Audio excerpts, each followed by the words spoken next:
સ્ટાર્ટિંગમાં તો ખાવાનું જ દેખાય. That is number 1 challenge. કે તમે ઊંઘમાંથી ખાવાના વિચારો કઈ રીતે કાઢો, બેઠા બેઠા ખાવાના વિચારો કઈ રીતે કાઢો. તો એનો જવાબ છે હેબિટ બનાવો. કોન્શિયસલી તમે એ વસ્તુને, તમારા થોટને એ મગજમાંથી કાઢવાની એફર્ટ કરો. That is number 1. નંબર 2 કે ના પાડતા ડરો નહીં. એકવાર ના પાડીને જુઓ ખાવાનાને. તમારી સામે આટલું સરસ, ફોર એક્ઝામ્પલ છોલે ભટુરે મૂક્યું છે, એકવાર ના પાડીને જુઓ તો ખરા. બધામાં બધું રડવું આવશે કે મારે આ બધું કરવું પડે છે, એક જ તો જીવન છે, શું કરું હું. એ કરો.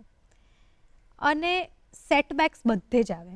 તમારું શરીર છે એટલે તમે 10-12 કિલો ઉતારો એટલે એક સ્ટેજ આવે કે ભાઈ એ શરીર વજન ઉતારવાનું બંધ કરે, પછી પાછું ચાલુ થાય, એને પ્લેટુ કહેવાય, જે બધાના શરીરમાં આવે.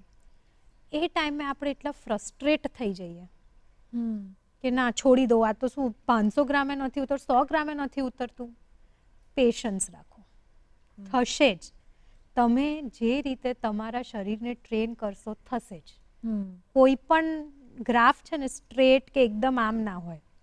શેર માર્કેટનો ગ્રાફ કેવો છે, ઉપર નીચે ઉપર, એવી રીતે જ થાય છે. પણ આ બધામાં માઇન્ડને એકદમ તમારે સ્ટ્રોંગ કરવું પડે. સેટબેક્સ આવશે અને મને પોતાને આવ્યા છે. મારી સામે બધા, અમે બહાર જઈએ અને બધા બધું ખાય અને મને રડવું આવે અને બધા તમને એમ કે ખાઈ લે ને, ખાઈ લે ને. તો મને ખબર છે what I am going through, I don't want to go through that. એમાં તો અસંખ્ય સેટબેક્સ આવ્યા છે, પણ મક્કમ રીધી છે. ઘણી વાર છોડીએ દીધું છે કે છોડ ને આજે ખાઈ લઉં, શું ફરક પડશે.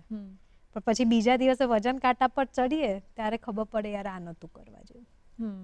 એટલે સેટબેક્સના થ્રુ જવું, ના પાડીને અને મગજને મક્કમ રાખવું, એ બહુ અગત્યનું થાય.